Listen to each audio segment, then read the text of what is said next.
Y yo jugaba de titular siempre. Entró Francis Tomé y empezó a poner a Alberto. Y ella me acuerdo de esa conversación perfectamente, la grada de los guindos, me dijo, bueno, pero tú ahora que no sabes de titular, ¿qué piensas?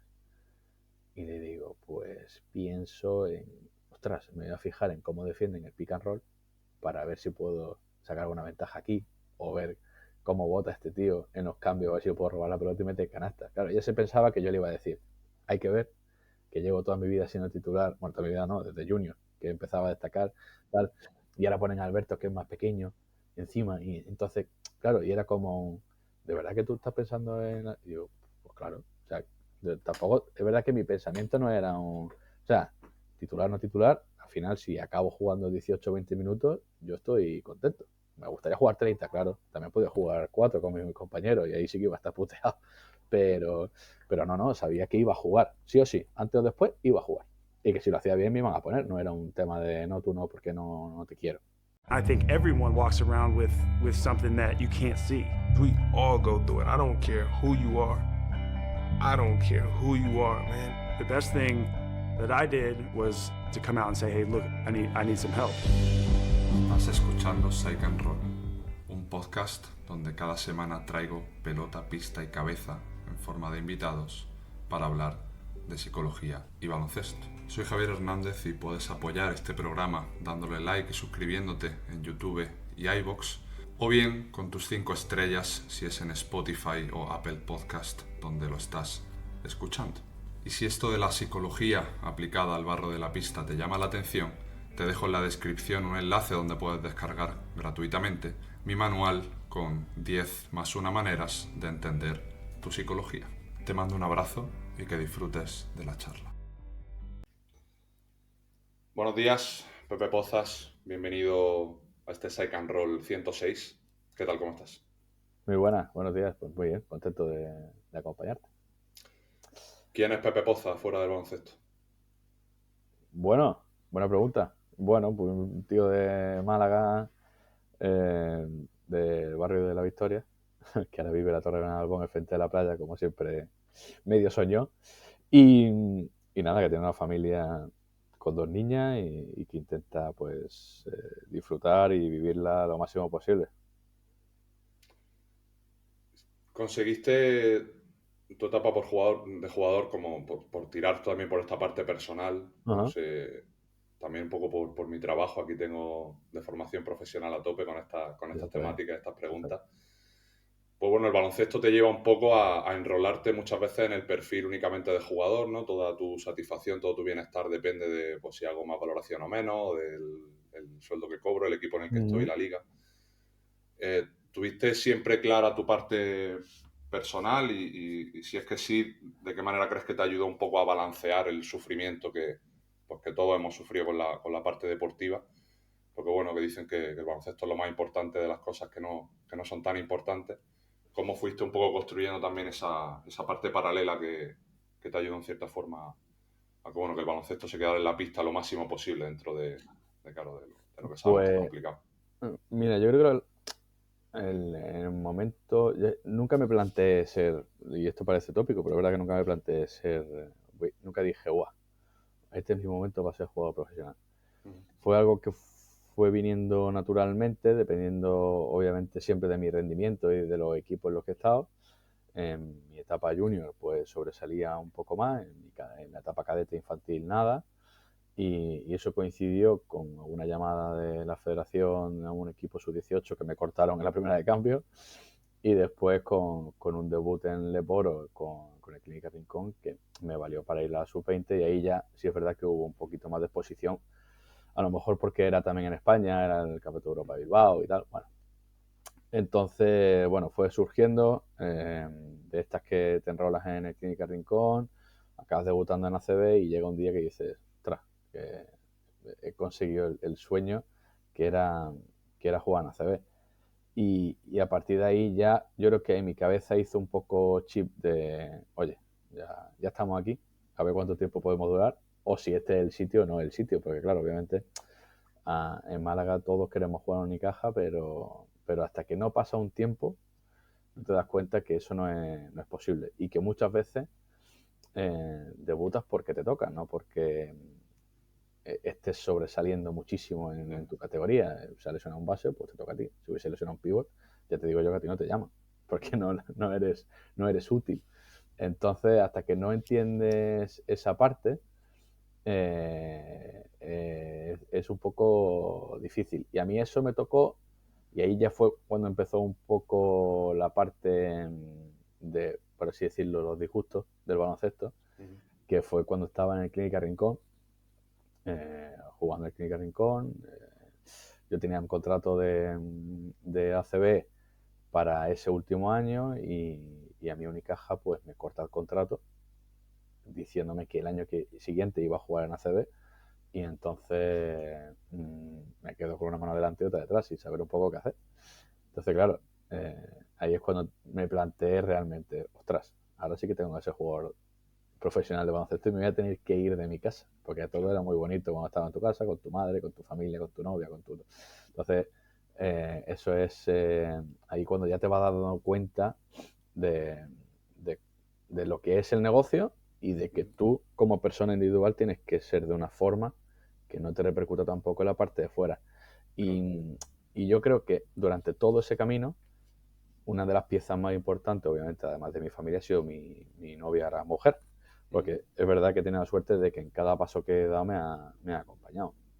Incluso en Valladolid, que fue de un día para otro, me iba a jugar creo que era Orense o Coruña, en autobús, un miércoles, y me llamaron el miércoles una hora antes de salir de autobús diciéndome que tenía que estar el jueves en Valladolid para fichar por el Valladolid ACB. Entonces, claro, todo eso, que me vayan pasando todas esas cosas y mantener un poco los pies en el suelo y que tener clara la perspectiva de lo bueno y malo que tiene el deporte y lo bueno que tenía yo fuera del deporte, que al final era, bueno, pues mi familia, mi mujer, los amigos, las cercanías, ¿no? Esa que tenía con mi tierra, y después que al sitio donde fuimos hicimos como una nueva casa. Nos fuimos a Valladolid, hicimos una nueva casa, nos encontrábamos bien, nos encontrábamos a gusto, salíamos. Ella se dedicaba mucho más a buscar sitios donde despejarnos dentro de la ciudad. Vamos a probar este restaurante, vamos a dar un paseo por este parque, vamos a ver no sé qué. Entonces, bueno, todo eso me hacía disfrutar fuera de lo que es el baloncesto. Claro. Entonces, ese momento en el que te vas a Valladolid, el que comentas de que te cortan y, o sea, No, eso esa fue historia luego. llega un poco más. Sí, Claro. bueno, a mí la primera vez que me cortan fue en infantiles, pero bueno, algo lógico, medio normal, que suele pasar en muchas canteras, muchos jugadores que suben, van, vienen, entran. Después me vuelven a fichar en Junior. En Junior, cuando ya paso a Senior, me hacen un contrato de 3+1, y ese +1 fue el que me dijeron, oye, no te preocupes, vas a ir a un equipo de ACB el año que viene, tal, no sé qué. Y después, pues 3 días antes de que se haga oficial, me cortan el contrato. Entonces, claro, en el momento que me quedo ahí con una mano delante y otra detrás, no sé muy bien qué hacer. Hablo con mi agente y me empiezo a buscar equipo, bueno, pues del EP, ¿no? Era un poco, a lo mejor, mi mercado. Y una de las opciones que aparecieron fue Clínica Rincón, que es el equipo donde estaba, pero contratado por Clínica Rincón, ¿no? No tener ningún tipo de vinculación, aunque legalmente tenía que estar vinculado a Unicaja. O sea que fue un poco raro. Porque además después Alberto Díaz tenía exámenes y la pretemporada con el primer equipo la hice yo. Con Joan Plaza, que me llamó y me dijo, oye, sé un poco la situación, tal, pero te quieres venir a Viella, Andorra, a hacer la preparación con el primer equipo, tal. Y estaba un poco mosca, pero me dijo mi padre, nada, tú tira para arriba, haces la pretemporada con ellos, que es una cosa que no te va a restar, y ya está. Así que, bueno, pues eso fue un poco el tema. Y ya está. Fue un poco dramático todo, porque mira, recuerdo perfectamente cuando me lo dijeron, que fue en una barbacoa en casa de Manolo Rincón. Me lo dijo el director de cantera allí, que me dijo, oye, tienes que pasarte mañana, que tienes que firmar finiquito, justo antes de empezar a comer. Y recuerdo ir a los guindos, resignarme a entrar en el despacho del director de cantera, porque sabía lo que venía, que era firmar un papel y ya mi desvinculación completa con Unicaja. Y recuerdo ir al coche, llorar y decir, bueno, pues ya está, esto se ha acabado, ¿no? Ahora ya empieza lo rock and roll. Claro. Así que nada, bueno, Eso fue un poco la situación. O sea, tú te enteras en esa barbacoa. O sea, te lo Sí, dijo claro. como pensando que tú lo sabías, ¿no? No, él sabía perfectamente que no lo sabía, pero me dijo, vale. oye, una cosita que te voy a comentar, ¿cómo tienes mañana? Y dije, bueno, Claro. pues ya estamos de vacaciones, pues no pienso ir a Guindos a entrenar, ¿sabes? Claro. Y mira que yo siempre largaba, tal. Y me dijo, no, es que tienes que venir a firmar una cosa, tal. Y yo, pero a ver, ¿qué cosa? No, tienes que firmar el finiquito. Y yo, bueno, espérate, que a lo mejor sí que tengo tiempo para ir. Total. Entonces ya me acuerdo en ese momento llamar a mi agente y decirle, oye, Miquel, ¿tú sabes algo de esto? Tal. Y dice, no, ¿qué hablas? Y me dijeron lo que te dijeron a ti, vamos. Además, la primera persona que se enteró que iba a ir a un equipo ACB cedido fui yo porque me llamaron a mí. O sea que bueno, no se llevó a cabo al final. Eso ¿Cómo es. llevaste ese verano? Y luego te costó como, aunque no fuera con el ACB, pues, firmar en clínica, o sea que al final es un poco como mismo apellido, Bueno, ¿no? sí, fue como no. Fue como si no hubiese pasado nada. Porque tú llegas a pretemporada y cuando empezó la pretemporada de Clínica Rincón vuelvo con mis compañeros del año pasado, independientemente de quién te pague. A ti o sea, eso al principio, cuando firmas el contrato, lo ves como algo importante, pero en el momento que te pones a entrenar con tus compañeros y hacer la jugada y hablar con el entrenador, que en aquel momento era Francis Tomé, que además él quería que me quedara y me llamó, me hizo hincapié, todo vuelve a la normalidad de 4 meses antes cuando terminaba la liga, ¿no? Entonces, no fue un problema, además fue una temporada muy, muy buena, porque íbamos a competir en Les Boro después de estar un año en Les Plata llegando a la final. Entonces, fue también una decisión natural, creo, porque era un sitio sin duda que me iba a venir muy bien a la hora de seguir evolucionando en el baloncesto profesional. ¿Te notaste algún cambio ese año o crees que no te costó luego, ya en cuanto la temporada echa a rodar, como sentirte de manera natural en pista sin necesidad de No, ningún no, sentimiento de... no, la verdad que no. Fue más seguir haciendo lo que hice en el año anterior. Porque para mí el año bueno, creo que para mí y para todos los que estuvimos allí, fue con Francis Tomé en el equipo de Les Plata.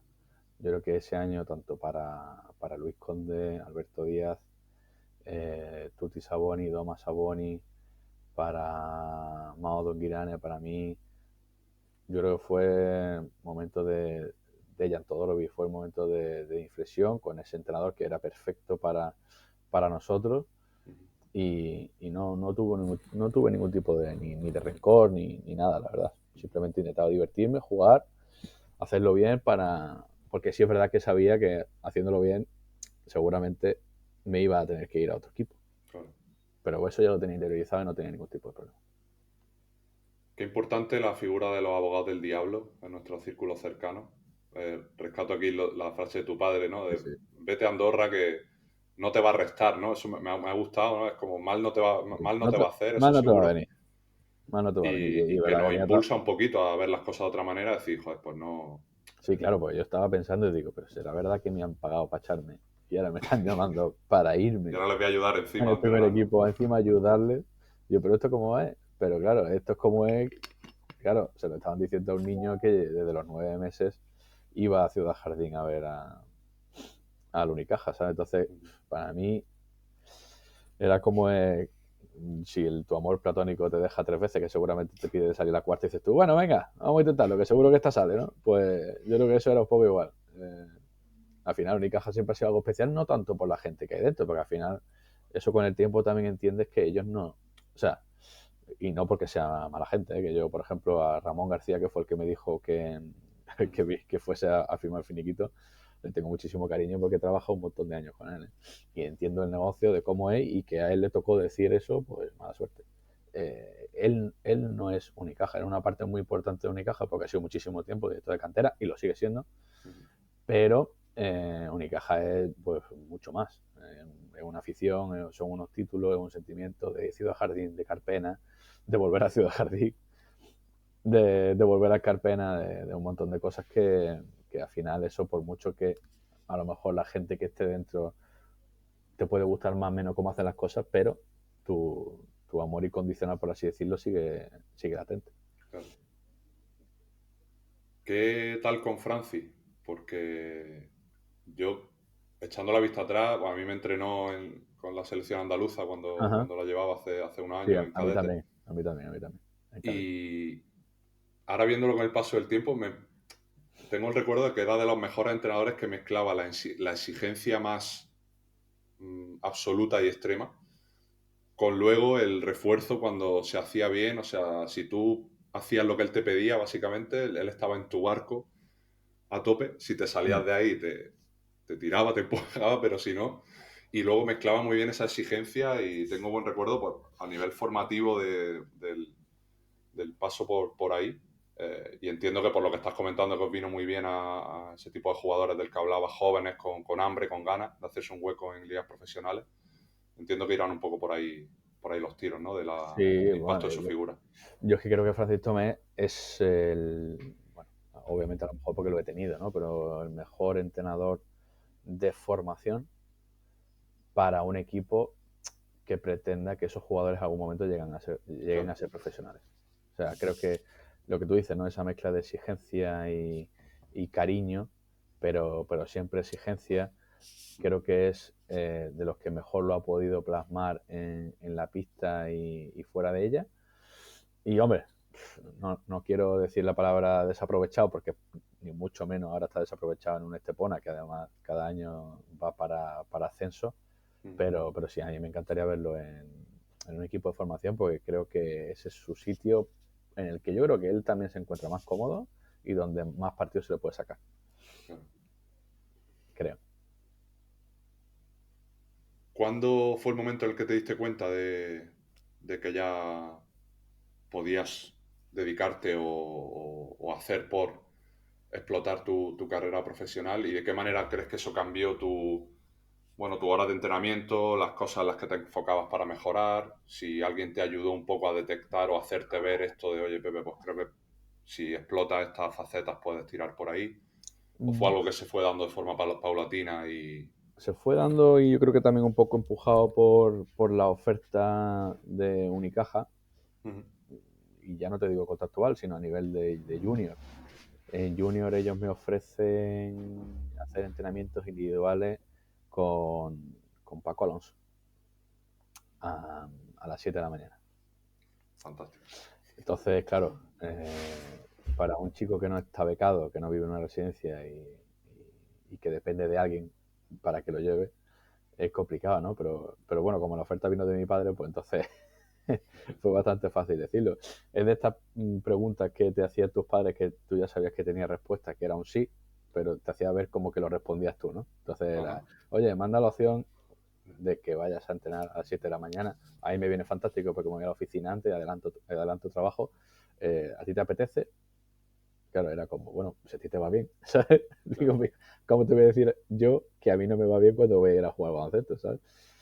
Entonces yo creo que ese rascar horas las que mis compañeros no tenían,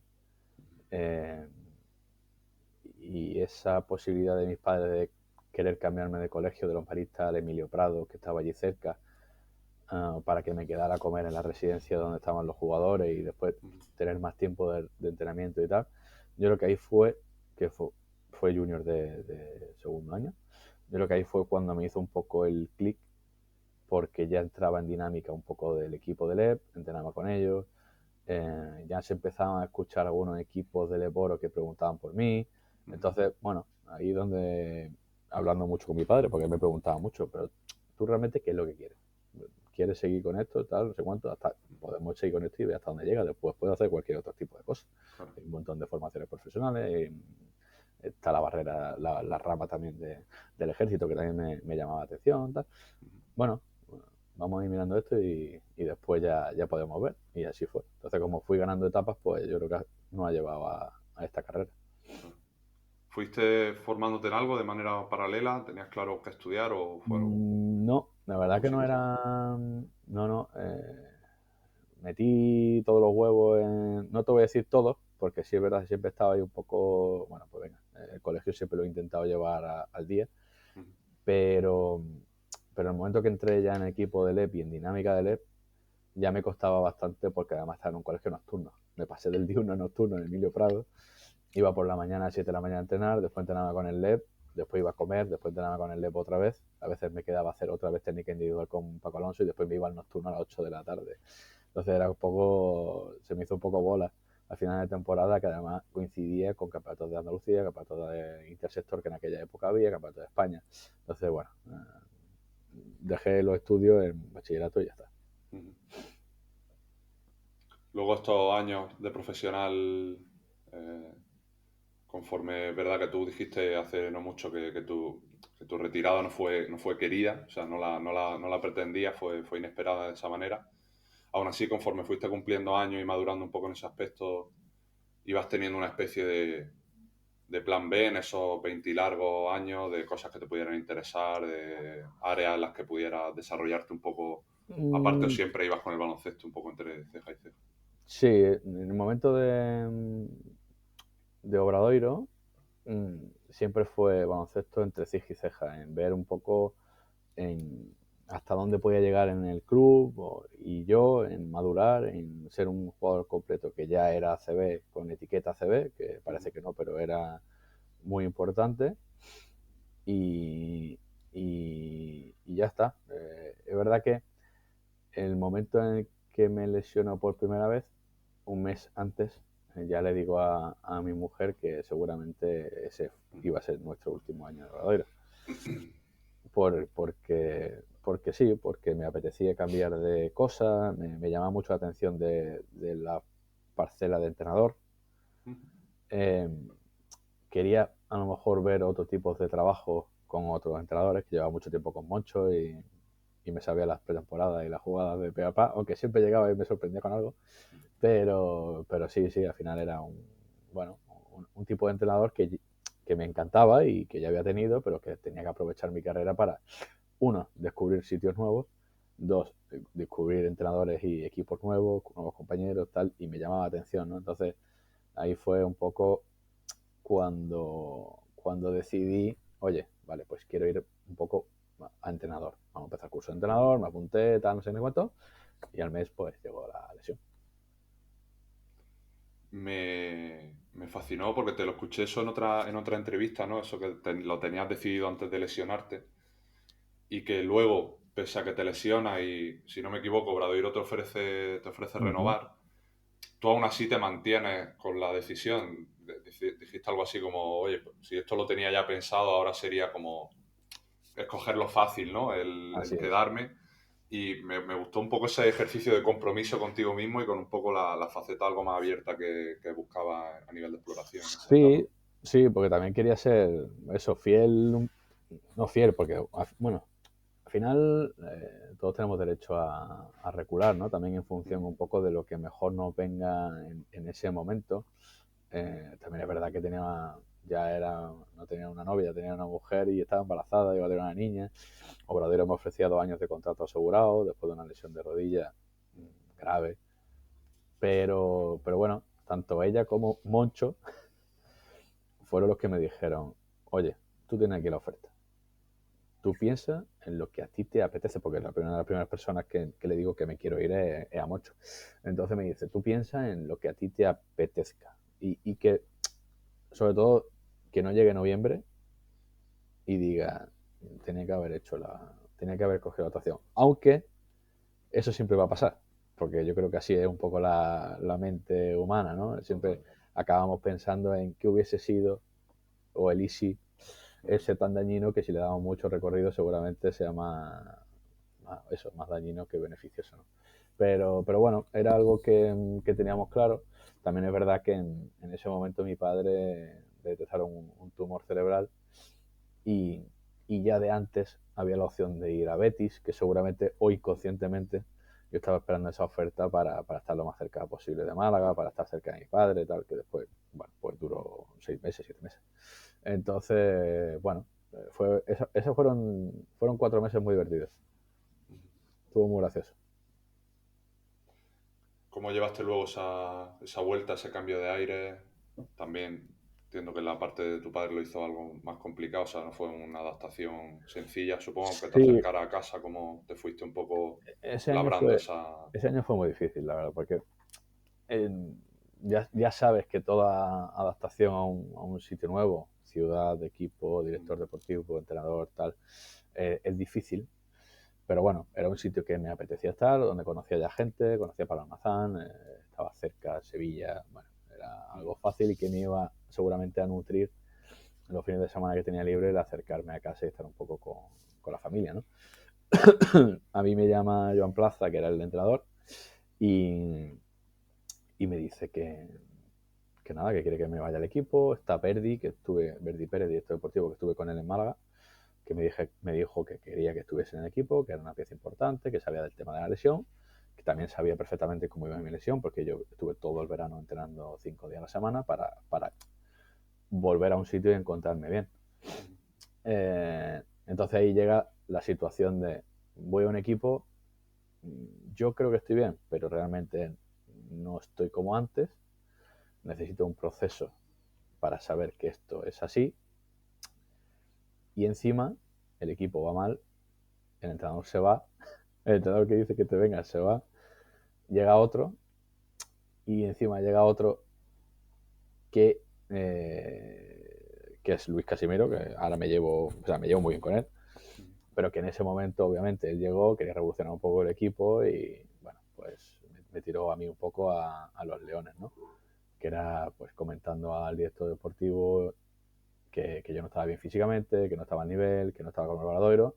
Entonces, claro, cuando esto sucede, lo primero que intento, hablar, además de hablar con la psicóloga y comentarle un poco la jugada, me dijo, tú eso tienes que comentar, o sea, tú realmente tienes que comentar y hablar con la gente que necesites, porque si no va a ser peor, porque se te va a quedar ahí y no vas a poder llegar a saber qué piensan ellos de ti.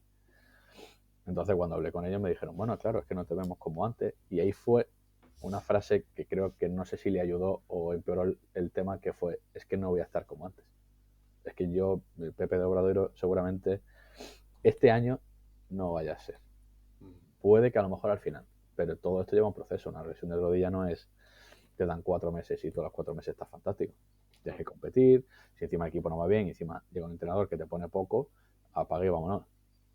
Entonces fue una situación muy, muy difícil, porque yo entendía obviamente la urgencia que tenía Betis de cumplir objetivos y de ganar partidos y tal, pero en parte me sentía mal de ser un poco no te voy a decir cabeza de turco, pero bueno, que estuviese en el punto de mira, ¿no? Ya seguramente por ego, seguramente, en algún momento pensaría, pero si llevo 8 años en ACB, ¿cómo voy a ser yo el culpable? Pero eso la verdad que se me pasó bastante rápido, porque entendía la situación, entendía que era una situación en la que el equipo no ganaba, que el entrenador tenía que hacer cambios, que yo no estaba físicamente al 100% como esperaban que estuviese, y que a lo mejor podía llegar alguien que le diera otra cosa. O simplemente un cambio de aire, o simplemente, lo que se dice vulgarmente, mover el avispero, que es, si sale alguien por un lado, esto a lo mejor hace que la gente se ponga las pilas. Así que sí, eso fue un poco el tema.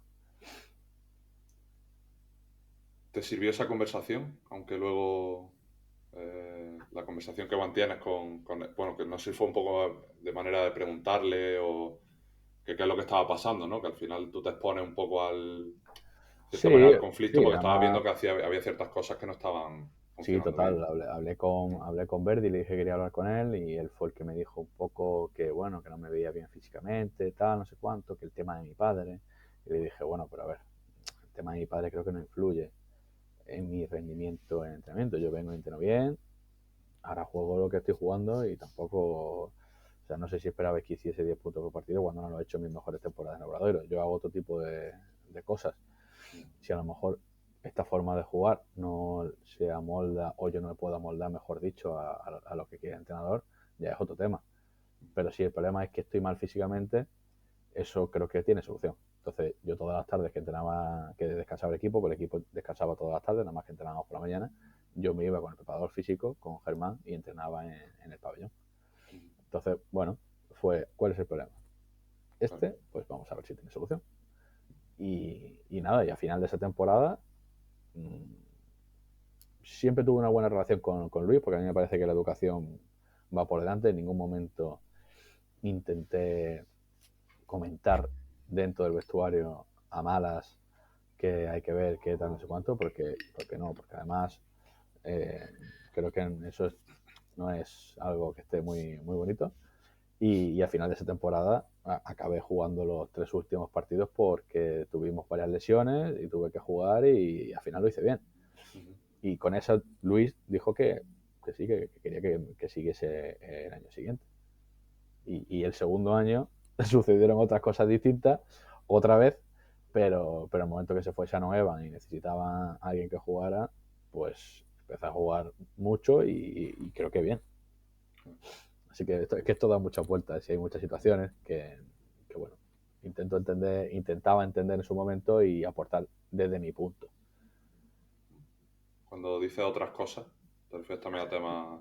Otra cosa es interno. otra, bueno, pues no, pues a ver, interno, a mí la verdad que no me preocupa mucho contar estas cosas, no son temas malos, ni que yo creo de lo que la gente se tuviese que avergonzar ni nada. Era un jugador que habíamos fichado, que lo habían fichado de 1, pero realmente era un 2. El director deportivo quería que fuese un 1, el entrenador no lo quería de 1, lo puso un tiempo quitándome minutos quiere decir sin ponerme a jugar, esperando que el director deportivo se diese cuenta que no era un 1 para echarlo y poder fichar a un tío que fuese un 2. Y eso fue un poco todo. Entonces, claro, entre medias, intentando buscarme equipo para que me fuese y dejar espacio a ese 1, que no era un 1. Bueno, las cosas del baloncesto. Las montañas rusas. Claro, pero bueno, al final, oye, ¿qué me toca ahora? ¿Jugar 15 minutos el tiempo que descanse Shannon Evans? Pues vale, que me queda 22, 20, porque ya no está Shannon y tengo que un poco llevar la batuta. Pues venga, vale. Una pena, porque me lesioné esa temporada, yo creo que no hubiésemos salvado porque llevamos una buena dinámica y hubiese cambiado un poco la película, seguramente no estaríamos aquí hablando. Claro, ese fue el año de los últimos De la última 3 lesión. partidos que gana Granada, tu última Eso es. lesión. ¿no? Que nos gana allí en San Pablo con la zona del último cuarto Claro. y cambia un poco la película de todos. Esa lesión fue a raíz, ¿crees que hubo una parte de impacto de la segunda fue Rotuliano, si no me Sí, equivoco, la de ese año? y la primera. La primera también, ¿no? Una completo, que fue la segunda, y parcial la primera. Sí, sí. Bueno, la segunda fue mucho más grave que la primera. Ya, por supuesto. Pero bueno, ya está. Son cosas que pueden pasar, y aunque pongas todo de tu parte, que fue mi caso, porque siempre hacía horas extras de piernas, siempre me trataba, siempre no sé qué, pues llegó el día y ya está. No tiene mucho más. Hablaba antes de tu psicóloga. Sí. No sé si empezaste antes de ese proceso en Betis, que por lo que cuentas, bueno, un poco quizá el más duro que has podido vivir cuando llega, el tema de la lesión, no volver como antes, las conversaciones con Luis que comentabas, o ya fue una herramienta que utilizaste en tus años de Obradoiro para No, tema rendimiento. fue en el año de Betis y fue un poco porque me sentía como, no quiero usar esta palabra al aire, como con ansiedad de decir, ostras, si ahora no me quieren aquí, ¿qué hago ahora? Y tengo a la niña, mi mujer, ¿qué va a ser? Entonces, bueno, tuve unas conversaciones con ella y seguramente me hubiese gustado, tendría que haber empezado antes en el Obradoiro, porque ya en el Obradoiro sentía muchas veces como que estaba como que el día a día y la vorágine de la profesionalidad y del rendimiento y de fulanito vale, fulanito no vale, tal, ya que me estaba un poco comiendo. Entonces, bueno, lo empecé justo en Betis. ¿Qué cosas trabajaste o en qué crees que te ayudó? Pues mira, ¿Te ayudó más? mi relación con mi psicóloga, yo la llamo mi psicóloga, pero no hemos hablado, yo creo que he hablado con ella 3 veces. Vale. Porque siempre ha sido muy claro conmigo. Empezamos a hablar, me acuerdo, cuando estábamos en Málaga, y yo jugaba titular siempre. Entró Francis Tomé y empezó a poner a Alberto. Y ella me acuerdo de esa conversación perfectamente, la grada de los guindos, me dijo, bueno, pero tú ahora que no sales de titular, ¿qué piensas? Y le digo, pues pienso en, ostras, me voy a fijar en cómo defienden el pick and roll para ver si puedo sacar alguna ventaja aquí, o ver cómo bota este tío en los cambios, a ver si puedo robar la pelota y meter canasta. Claro, ella se pensaba que yo le iba a decir, hay que ver que llevo toda mi vida siendo titular, bueno, toda mi vida no, desde junior, que empezaba a destacar, tal, y ahora ponen a Alberto, que es más pequeño, encima, y entonces, claro, y era como, ¿de verdad que tú estás pensando en...? Y digo, pues claro, o sea, tampoco, es verdad que mi pensamiento no era o sea, titular no titular, al final si acabo jugando 18 o 20 minutos, yo estoy contento. Me gustaría jugar 30, claro, también podía jugar 4 con mis compañeros y ahí sí que iba a estar puteado, pero no, sabía que iba a jugar, sí o sí, antes o después iba a jugar. Y que si lo hacía bien me iban a poner, no era un tema de no, tú no, porque no te quiero. Entonces esa fue la primera vez que hablé con ella y después ya en Betis más a temas personales, no tanto a profesionales que al final van de la mano, aunque yo diga que no. Entonces, bueno, fue un poco así. O sea, tú ya tenías un poco esa respuesta adaptativa prácticamente desde el principio, porque eso que comentas yo siempre lo hablo con la gente con la que trabajo, de ¿vale? Cómo vamos a utilizar el tiempo que tengo fuera de la pista, o sea, pues en el banquillo, los tiempos muertos, en los descansos, para psicológicamente prepararme de cara a lo que pueda venir cuando salga de titular, no, juegue 30, 18, 12. Así es. Y tú comentabas eso, ¿no? Del cómo puedo yo ir analizando los estímulos que se presentan en el partido para ir ya con ese calentamiento y esa preparación en el momento en el que salga y no tener que verlas venir esas 3 o 4 primeras jugadas que a veces nos dejan un poco más en Sí, la estacada, ¿no? sí, algo que no sé por qué me llegó, no sé si me llegó natural o incluso Francis Tomé, en el momento en el que me dijo que él entraba de entrenador, me dijo, oye, vas a salir de suplente. Y dije, pues muy bien, aquí el que manda eres tú, ¿sabes? Ya, a mí ya me parecía raro que me diese explicaciones de lo que iba a hacer cuando tenía 18 años, 19, ¿sabes? Y tampoco eran explicaciones, simplemente el planteamiento que él hacía, porque quiero que salga de banquillo, porque aporte, tal, no sé qué. Y entonces era algo como que aproveché. Y después eso me ha ayudado, la verdad, que en toda mi carrera, porque incluso en momentos en los que yo pensaba que en el Obradoiro podía ser titular durante mucho tiempo, después no lo fui, y en el momento que pensaba que no iba a ser, después lo fui. Entonces, al final, es esa respuesta al estar en el banquillo siempre, o a lo mejor por mi posición de base, siempre me ha ayudado el hecho de ir pensando en, vale, si entro ahora, ¿qué es lo que hay que hacer? A mí, en el Obradoiro lo hacía mucho, porque es verdad que los primeros 3 años siempre salía de banquillo porque tenía un base por delante, que era, vale, con estos jugadores que puedo jugar, pues como 8 era, bueno, pues salía tirador, 4 al pop, o balón interior, o pick and roll, qué tipo de defensa vamos a hacer, presiono, no presiono, cuántas faltas tengo para dar, no tengo faltas para dar, me interesa que este tire libre, este no tire, ¿sabes? Entonces todo eso en el banquillo ya lo iba viendo. ¿Y contigo mismo también tenías esa capacidad de autogestionarte? Bueno, no sé, relación con el fallo, autocontrol, cómo era un poco tu autodiálogo, tu manera de vincularte contigo mismo y las cosas que iban pasando, tanto en los partidos como a lo largo de la temporada. Como hemos hablado antes, hay montañas rusas Sí, por eventos externos y también por internos, que pues tenemos rachas mejores, peores, a nivel de números, a nivel de sensaciones. ¿Cómo era un poco esa...? no, al principio en el Obra, y sobre todo al principio en el Clínica Rincón, hacía un partido malo de fallar, sobre todo de fallar, no era un partido malo, porque cuando era más pequeño muy pocas veces hacía un análisis completo de, bueno, y hoy qué aporta al equipo. Porque tú puedes tirar y fallar, pero ser el mejor jugador del partido. Porque juegas muchos minutos, tiras 3 veces, fallas y dices tú, uy, vaya mierda. No. Entonces al principio sí que me comía más la cabeza, estaba más tiempo, llegaba enfadado. Algo que yo pienso ahora, y es para tortearte fuerte en la cara, el hecho de llegar enfadado al siguiente entrenamiento, que han pasado ya 2 días, y dices, pero a ver, niño tonto, escúchame, ¿no habrás hecho tú cosas como para que se te pase este enfado? Así que nada, después ya en el Obradoiro y en Betis, a no ser que fuesen algo muy, muy, muy flagrante en el sentido de que este partido lo hemos perdido por mí, porque si yo sé que llego a estar bien, esto lo ganamos y tal, a lo mejor ahí sí que me costaba un poco más, no más de un día o 2, porque como te comentaba al principio, tenía la suerte de tener al lado a mi mujer, que siempre la activizaba un poco y me ayudaba y me sacaba del bucle y me lo hacía todo mucho más fácil. O sea que después no ha sido tan exigente conmigo mismo, que a lo mejor muchas veces, te digo,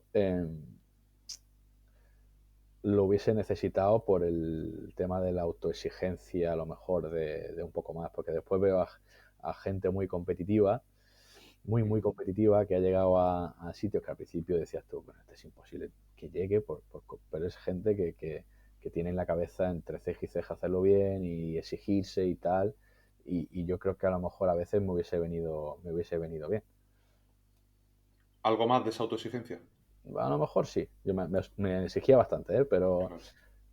Pero seguramente en según qué momento, no tanto el hecho de, bueno, el próximo día hay otro partido y seguro que lo hace bien y trabajando como has trabajado toda la semana, lo normal es que todo salga. Seguramente ya no solo esa exigencia, sino un poco más cabrón, pero no era mi forma de ser. Entonces, ¿qué crees ahora mirándolo con retrospectiva que valoras más de todo ese proceso y te envuelvo, te matizo un poco la cuestión?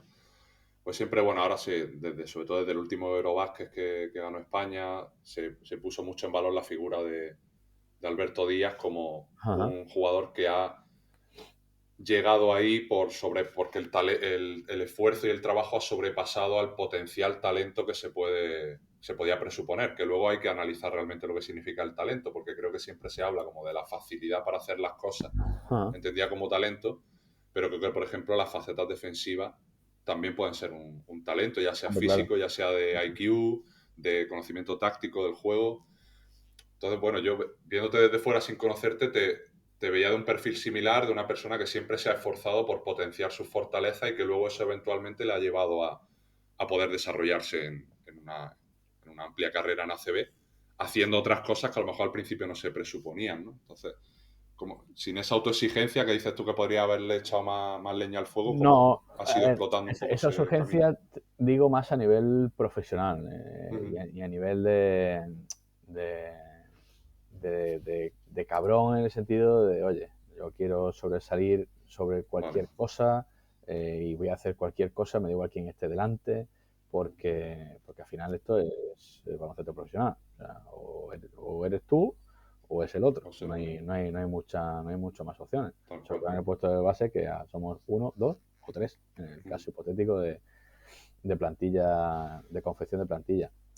Eh, pero no, o sea, no es un tema de autoexigencia, porque autoexigencia al final, yo creo que el hecho de ir a entrenar a las 7 de la mañana, todos los días que tenía, todas las semanas que tenía alguna tarde o mañana libre, siempre hacía horas extras, lo hacía con Gonzalo en el Obradoiro, siempre veía vídeos, eso siempre lo he tenido, la verdad. Y esa parte que hablábamos de tus facetas, cómo te enfocabas en explotarlas, sobre todo la parte más de intendencia, ¿no? De barro Sí. del principio. Bueno, pues yo creo que empezó también con Francis Tomé. Una de las bases que él siempre ponía era el tema de la presión y la defensa para mantener un alto nivel defensivo, sobre todo de ritmo en los partidos. Y algo que se me quedó, que se me daba bien, sobre todo el intuir que es lo que quería hacer el jugador delantero, o sea, el jugador, el atacante. Y fue algo que intenté siempre que fuese mi mejor faceta, porque al final, desde ahí, siempre acabas ganando confianza, siempre acabas ganando alguna canasta tontilla, así fácil, robos que van sumando, tiempo en pista que te ayuda a después sumar en otra faceta, ¿no? Entonces es algo que seguramente me dio la oportunidad para estar en la selección, porque en principio la selección, teniendo a Josep Franz, teniendo a Mirot y a Joan Sastre, a toda esta gente, obviamente no me iban a llamar por mi capacidad de anotación cuando no hacía falta, seguramente era para otra cosa. Entonces, claro, pero eso te permite, ese perfil, te permite el estar allí, ¿no? Porque complementas muy bien para un equipo y tal. Entonces, yo creo que ese siempre ha sido mi mayor faceta, ¿no? La de un alto nivel defensivo y es verdad que gastaba tiempo en ver cómo lo hacían los contrincantes, en cómo podía subir un poco más el nivel y sobre todo cómo podía ayudar a mis compañeros para que en conjunto fuésemos mejores. ¿Crees que luego eso fue una de las cosas que más valoró Moncho en esos primeros años Sí, sí. en Obradoiro, por conversaciones que habéis podido tener con él. Al final has mantenido una relación de 7 años. Imagino que habréis hablado de 1000 cosas sobre Sí. tu rendimiento y tu papel, tu rol, que habrá sido muy cambiante en esos 7 años. ¿Qué crees que fue lo que más un poco te hizo mantenerte siempre Él al ahí? final, cuando me fichó, me dijo, mira, yo te quiero fichar por tu defensa y porque quiero que dirijas al equipo. Creo que tienes buenas capacidades de pase, creo que, bueno, puliendo varias cosas puedes ayudarme bastante. Entonces, eso fue en Valladolid. Yo tampoco en el Clínicas no era un gran director de juego, lo que sí sacaba era bastante ventaja, entonces generaba, Ya. era un generador. Pero claro, para generar tenías que tener la pelota en la mano. Entonces, cuando fui a Valladolid, realmente hacía más o menos lo mismo. Generaba desde el bote, pero ya el concepto táctico subió con Ricard Casa, que me aportó también un poco más de tranquilidad y ese liderazgo Ujú. y ese decidir jugadas para según qué jugadores fue lo que creo que terminó de convencer a Moncho para ficharme de que podía acoplarme a lo que él pedía, ¿no? Vamos, no me veía yo dando 12 asistencias en un partido en el Clínica Rincón Claro, ni de broma, o sea que total. eso fue algo que fui aprendiendo con el tiempo y que me fueron enseñando y que al final ha sido un poco la base de mi juego en ACB. ¿Cómo era tu comunicación con él, con Moncho? Siempre por lo que te he leído y escuchado, hablabas de que probablemente ha sido el entrenador que más te ha gritado, Sí, sí, obviamente por cantidad, por acumulación de años, sí. Fue la pero que ocasión. luego sabía encontrar un poco también esa versión de la persona, del trato y de tu propia mejora como Sí, jugador. él siempre ha sido una persona muy exigente y en la pista, bueno, pues antes, sobre todo antes, ahora ya menos, era difícil de controlar las emociones y era de tirar alguna que otra cosilla, de gritar y de irse de un entrenamiento. Bueno, cosas que tienen los entrenadores. Ah, Y, y es verdad que desde el principio siempre hemos tenido esa relación de, de exigencia, pero es verdad que Mocho siempre gasta mucho tiempo a nivel personal, ¿no? Entonces, conforme fui pasando etapas en el Obradoiro, sobre todo los 3 primeros años, que el cuarto ya fue un poco donde exploté a nivel de números y de minutos, ahí ya teníamos casi una relación, bueno, pues paternal, ¿no? Como si fuese de otro entrenador. Pues igual que muchas veces te enfadas con tus padres y después vuelve a como si no hubiese pasado nada, ¿no? Y así era. Tuvimos muchísimas conversaciones y además mucho enfado, muchos gritos, mucho vete a tomar por culo, pero después llegaba el día siguiente y decía, bueno, venga, vamos a currar. Y ya está, y no pasaba nada. O sea que eso es algo que estaba muy chulo. Además, algo muy recurrente que hacía él es cuando después se enfadaba conmigo el día siguiente o después al rato por la tarde me escribía al WhatsApp y me decía, después de tu padre, de tu madre y de tu mujer, el que más te quiere soy yo. Pero repetía mucho. Así que ya está. Bueno, pues sí, una persona que te lo... Yo es verdad que lo pongo fácil porque siempre entiendo sobre todo las situaciones y por mucho que te lleves bien con una persona, aquí hay rangos. Yo me puedo llevar muy bien con Moncho, con Antonio Pérez, que era mi segundo entrenador en Betis y tal, pero si tú eres el segundo entrenador, tú mandas más que yo. claro. Por mucho que yo te pueda contestar de una manera, al final siempre tiene que haber un respeto y una forma de comunicarse porque aquí hay rangos. Entonces, yo siempre entendía que Moncho, por mucho que yo pensara que tenía razón, que él tenía la última palabra porque él era el que mandaba, era el entrenador y era el que dirigía. Si yo tenía la capacidad de poder dirigir en la pista, porque él la mayoría de veces siempre me decía, esto lo mandas tú, si sale bien, bien, si sale mal, pues al banquillo.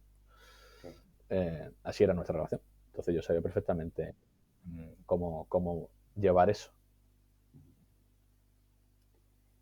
Pepe, volviendo a esa parte final, que no quería que, no, que acabáramos este podcast sin tocar esa parte de la retirada no pretendida y no buscada. Ajá.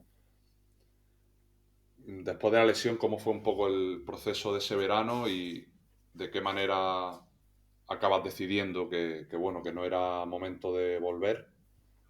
No sé si está Bueno, esa oferta de ACB para trabajar en lo que está ahora sí, por medio, si ayuda un poco eso a ese eso proceso. era lo menos esperado. Yo en ningún momento, en el momento que me lesiono, yo tenía un -1 y habiendo terminado de jugar, bueno, jugando bien en el Betis, bastante bien, yo pensaba que estando en ACB seguramente me iban a renovar, ¿no? A lo mejor me hacían un contrato nuevo, bajándome un poco el sueldo, que sería lo normal, lo lógico, sabiendo que no iba a poder casi ni jugar esa temporada entera. Pero bueno, que me iba a mantener allí, ¿no? Descendimos, ellos me pagan un finiquito para cortar ese contrato y me planto en junio, 30 de junio, sin equipo para el año que viene y lesionado. Entonces, claro, automáticamente pues empieza el mecanismo de qué es lo más importante, es mi cuerpo, vamos a buscar un prepa, un fisio, bueno, ya lo había buscado previamente, ¿no? Pero para hacer un trabajo óptimo para cuando esté bien salir al mercado y ver qué puede venir, ¿no? Ese fue un poco el método, ¿no? Hablando con mi agente fue un poco como decidimos hacerlo. Y es más, ese mismo día, ¿no? Ese mismo fin de semana que me llaman para reunirme con ACB porque me querían comentar un tema, 3 días antes me llama un equipo para ver cómo estaba, porque estaban pensando en mí, o sea que en ningún momento yo había pensado en retirarme. Yeah. Es verdad que tenía molestias en la rodilla por el tema de cómo me habían operado y de la operación que habían realizado, que las cosas iban bien, pero con bastante dolor y que a lo mejor no se sabía si ese dolor se iba a quitar. Entonces, nada, pues llegó ese momento de la llamada de ACB y fue un poco replanteármelo todo. Fue un mes de preguntas, de dudas, de comentarios, bueno, de poner en perspectiva el qué pasaría si me retiro y qué pasaría si no me retiro. Y fue un poco eso. Mira, la decisión, no te voy a decir que fuese fácil, pero sabiendo que una retirada te puede llegar a, bueno, ya no lo quiero decir muy alto porque tengo compañeros que se han retirado a los 40 y pico, pero sabiendo que te puedes retirar, debe ser 36, 37, 38 años, más o menos, yo tenía 30, 31, sabía que podía estar jugando al baloncesto unos 5 o 6 años más, como mucho. Sobre todo con la lesión de rodilla que tenía, a lo mejor alargarlo mucho más en el tiempo iba a ser contraproducente para mi salud física en el futuro. Entonces, pensé que eso no me iba a reportar una cantidad económica increíble como para que me solucionara la vida, que solo me iba a dar, entrecomillado, obviamente buenas experiencias de conocer sitios nuevos, equipos nuevos, compañeros nuevos, volver a jugar el deporte que me encanta, un montón de cosas, pero que estaba dejando de lado el poder ir a Málaga a vivir, darle la oportunidad a mi mujer de que ella también empiece a abrir su abanico laboral en su ciudad, que al final es donde queríamos vivir, pues adelantarla y no hacerle llegar a los 38, 39 años a Málaga sin tener allí a lo mejor una cartera de clientes, por así decirlo, ¿no? Eso más la niña que ya estaba en una guardería, ahora cámbiala, y a nivel personal, el decir, ostras, te vas a retirar teniendo un trabajo que te flipa, porque es verdad que a mí me gustaba mucho la gestión, la dirección, el saber cómo funciona todo y que te den la oportunidad de, oye, te retiras y automáticamente vas a empezar a trabajar en la mejor liga de Europa, claro. Creo que fue lo que terminó por convencerme, ¿no? Bueno, eso y las 3 reuniones con Antonio y Calleja, y José Miguel Calleja. Claro que ellos te estaban tirando para el otro lado, imagino, ¿no? Claro, ellos además te hacen el primer comentario de, yo sé que no te vas a retirar, pero te voy a comentar esto. Entonces ya es como, hijo de puta, si no, ¿sabes? Entonces, ¿para qué quieres? O sea, ¿para qué haces que venga? Claro, el juego inverso de al final lo que pone más atención, porque si sabes que no me voy a retirar, pero quieres gastar tu tiempo en ofrecérmelo, tiene que estar guay. Claro. Entonces, bueno, pues fue un poco así. ¿Y qué vieron ellos para ofrecerte esa reunión? O sea, ¿sabían un poco de tu interés en este tipo de entorno? Creo que no. Creo que fue un poco más por las cosas que yo había hecho y había trabajado con ACB, que creo que entraba un poco en el perfil de lo que ellos buscaban, y que con la salida repentina de Rafa Martínez, que se quiso ir al Barcelona de asistente de Joan Peñarroya en su momento, bueno, de Grimao, pero antes estaba con los equipos, ahora ya está de asistente del primer equipo, pues tuvieron que tomar una decisión que era incluir a alguien, y querían incluir a alguien antes de que terminara el año, porque claro, yo muy listo de mí propuse, bueno, y si me recupero, me retiro jugando, ponte 2 mesecillos, así tontos, y después ya me dijeron, no, chaval, ni de puta coña, o ya tienes 3 semanas, y yo, bueno, pues ya está, pues 3 semanas para pensar. Total. No tardé 3 semanas, tardé una. ¿Y era más hacia el sí desde el principio o te ayudó algún tipo de conversación en concreto a ver otros puntos de vista? No, era más, al principio era como, joder, qué putada tengo encima de la mesa, porque a partir de que te retiras ya no No hay vuelta atrás, entre hay comillas. vuelta atrás, ya Claro. no vas a volver a jugar. O sea, vas a cambiar lo que llevas haciendo pues 30 años de tu vida, que ha sido jugar baloncesto en partidos, en competiciones, en tal, no sé qué, no sé cuánto. Independientemente del reconocimiento y de la liga donde lo haga y del dinero que gane y tal. Simplemente que tu forma de vivir va a cambiar completamente. Eso y conversaciones con mi mujer de, oye, tú haz lo que tú quieras. O sea, tener a alguien a tu lado que tenga la predisposición de decir que si nos tenemos que ir otra vez a tomar por culo, nos vamos a tomar por culo, que no pasa nada. Y empezamos otra vez en un sitio nuevo y tal.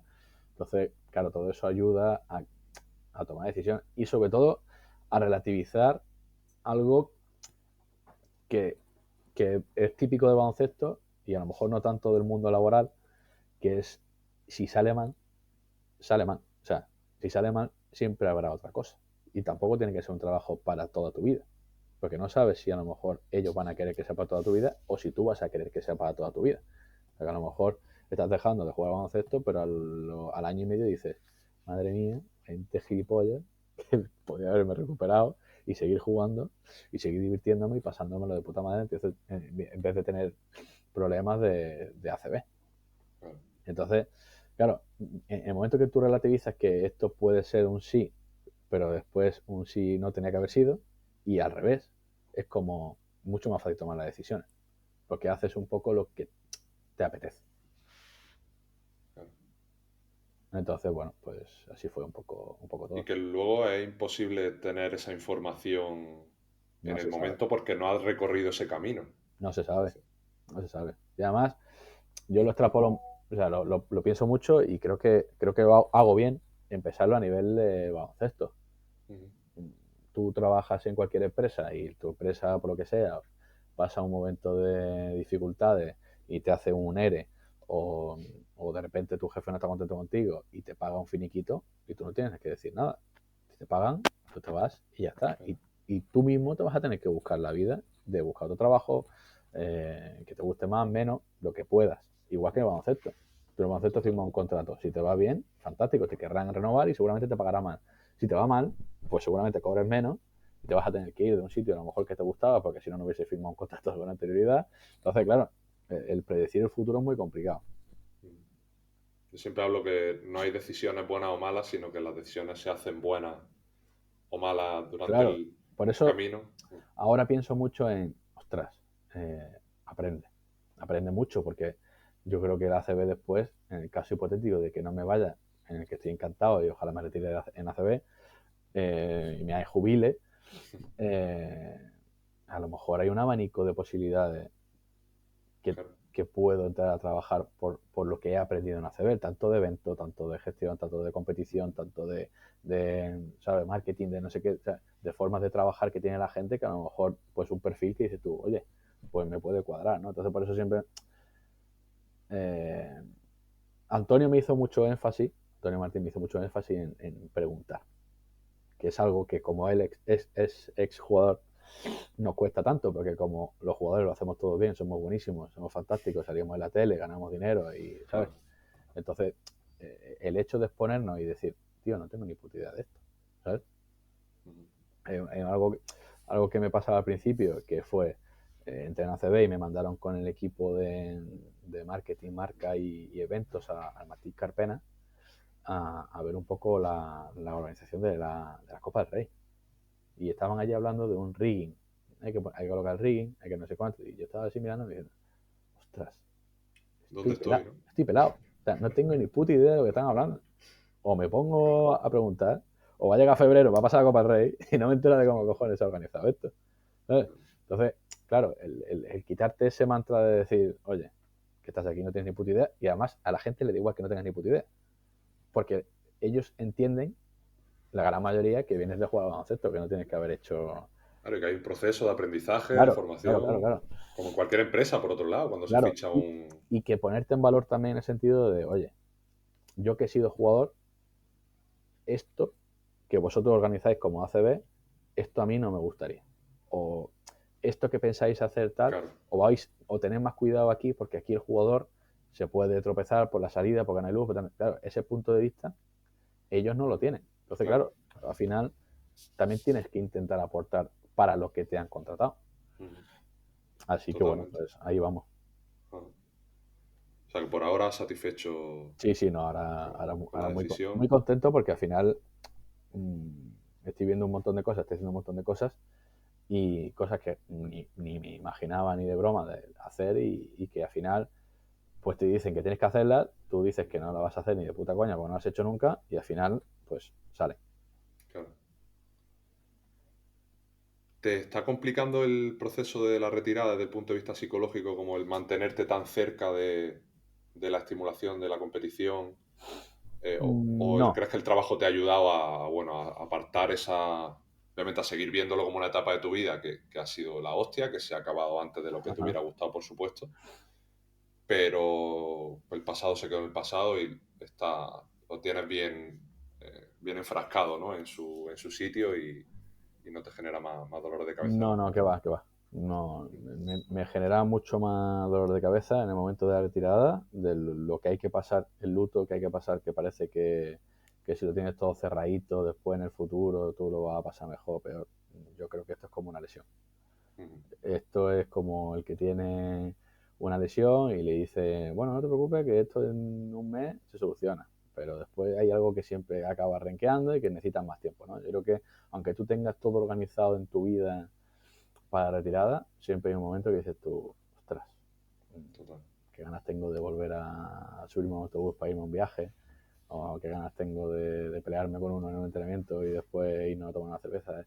Y, ¿sabes? Todo este tipo de cosas que es verdad que si no llego a tener trabajo hubiese sido mucho más dramático, pero este tipo de cosas que he pasado completamente porque al principio tampoco tenía tantísimo trabajo. Claro. Cuando entras en una empresa nueva y tal, y no tienes un rol, ni un departamento tan definido, ni un, oye, vamos a hacer esto, tal, al final no tienes tanto trabajo y dices tú, ostras, es que tengo tiempo para pensar aquí en por qué he hecho esto y no me viene bien. Yeah. Así que, bueno, pero no, el estar cerca de baloncesto al revés.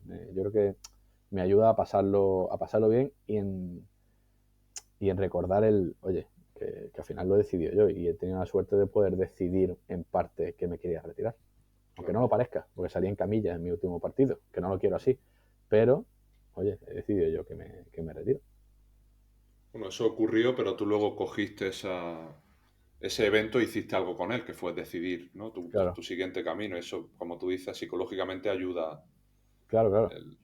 El que no te echen, ¿no? Que no seas decidido sino que lo cojas tú. Estoy aquí porque yo he querido estar aquí, en esta posición. Me llamaba una posición que, se lo digo mucho ahora con los jugadores que hablo, porque tenemos un curso específico en ACB para los jugadores con la Johan Cruyff Institute y hacemos muchas sesiones de mentoría con el jugador y tal, no sé qué.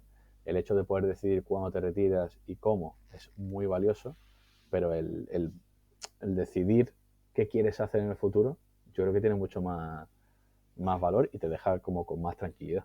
Claro. ¿Cuánto tiempo lleváis haciendo eso? Porque lo vi hace no mucho por Twitter. 2 años. Y me parece una iniciativa interesante un poco para ayudar a ese proceso. Lo hablábamos al principio de la charla de quién soy más allá del baloncesto y cómo eso me puede ayudar a a que ese duelo...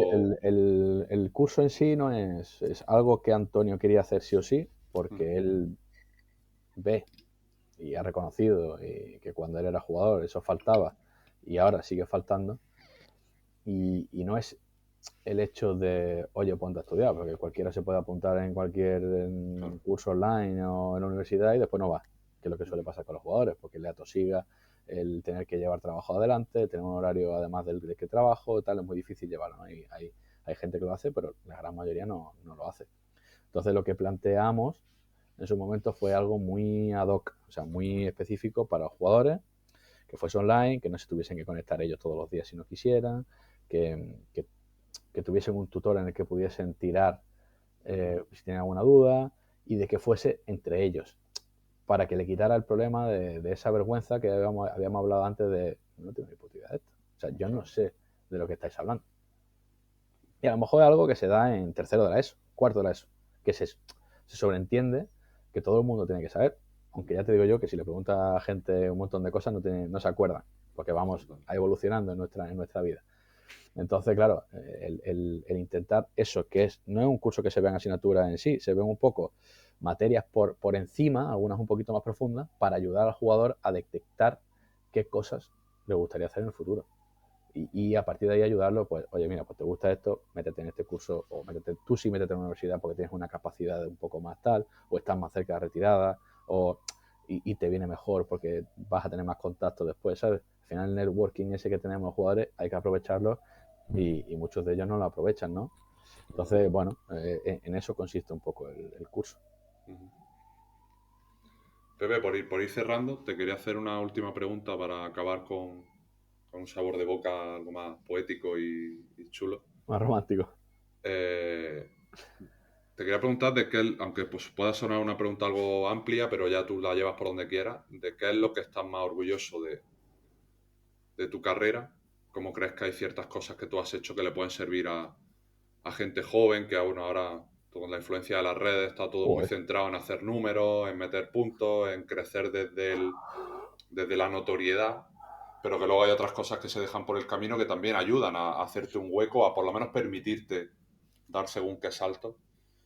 Pues, ¿Cómo ves ahora con el paso del tiempo tu carrera? ¿Cómo la definirías? tirando de poético, de lo que más orgulloso estoy creo que es de la parte de no baloncesto, sinceramente. O sea, imagínate. Pues mira. O sea, a mí el baloncesto era un poco el transporte, ¿no?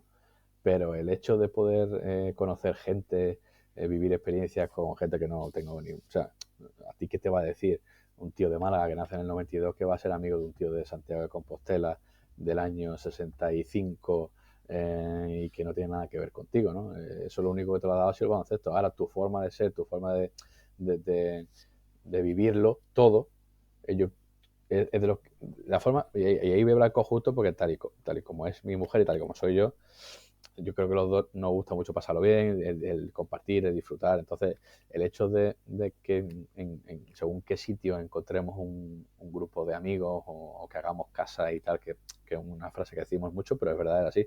Y en mi carta de retirada lo digo, o sea, yo me fui de Málaga pensando en volver, pensando que era mi casa, y me fui de Santiago con la misma sensación de decir, hostia, a ver si algún día vuelvo. Porque me da la sensación que estoy dejando mi casa, ¿no? Y aunque hemos pasado años solo en Sevilla, pero muchas veces pensamos, hostia, ¿cómo sería vivir en Sevilla otra vez? Qué guay. Porque es verdad, de lo que más orgulloso estamos yo creo que es de la forma en la que lo hemos hecho, porque ha estado muy guay y hemos recogido y sembrado mucho cariño, muchas amistades, muchos buenos momentos, malos también, pero bueno, de todo hay que vivir. Así que de eso es de lo más orgulloso que estoy. Y ahora, si quieres que te hable a nivel deportivo, yo creo que de acoplarme a todo lo que requería, independientemente de mi no necesidades, ¿no? Sino de mis expectativas personales, el acoplarme a lo que siempre requería tanto el equipo como el entrenador. Y muchas veces eran cosas que a mí no me veían bien, pero ni de lejos, porque se sabía perfectamente que al año siguiente no me iba a repercutir de buena manera. El tercer año del Obradoiro, jugando con una lesión de tobillo todo el año, porque hubo una plaga de lesiones, fichando jugadores, haciendo esfuerzos, tal, no sé qué. Al año siguiente me hace una renovación de contrato a la baja. Y yo sabía que eso iba a suceder porque es así el negocio.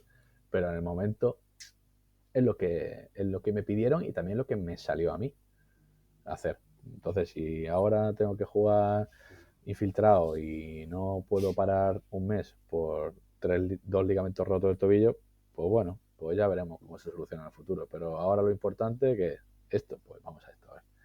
Entonces, claro, eso es de lo que más orgulloso me siento, porque sabías que siempre podían contar contigo de una manera u otra. El baloncesto como transporte, me voy a quedar con esa. Como transporte, sí. Al final es que así es como lo he vivido, porque parece que ser jugador de baloncesto, bueno, te debe quitar la razón, ser jugador de baloncesto es la hostia, está chulísimo, pero en el momento que acabas de ser jugador de baloncesto, se acabó. O sea, no hay más.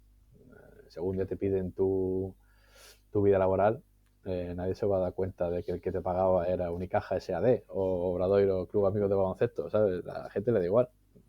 Y seguramente en 4 o 5 años te le preguntes a jugadores de cantera de Unicaja, del Obradoiro y tal, y nadie va a saber quién es Pepe Poza. Igual que ahora pasa que le preguntes a jugadores muy jóvenes y nadie, o casi nadie, desgraciadamente sabe quién es Raúl López o sabe quién es Calderón, a lo mejor sí, porque está un poco más en el tal, pero hay un montón de jugadores que ya está, que pues pasamos y ahora vienen otros que le gustará más a la gente joven, y entonces, bueno, pues esto es cíclico y hay que entenderlo y hay que vivirlo así. Lo que sí perduran son las experiencias y las compañías que hacemos en ese tiempo. Eso hemos intentado. Casualidad es que ayer quedé con un amigo con el que jugué hace 5 años, no nos veíamos desde hace 5 años, y vino a Granada y la sensación era como si lo hubiéramos visto hace un mes, porque obviamente durante esos 5 años hemos mantenido el contacto, pero al final él vive en Galicia, yo en Granada, es complicado siempre el ajustar esos timings.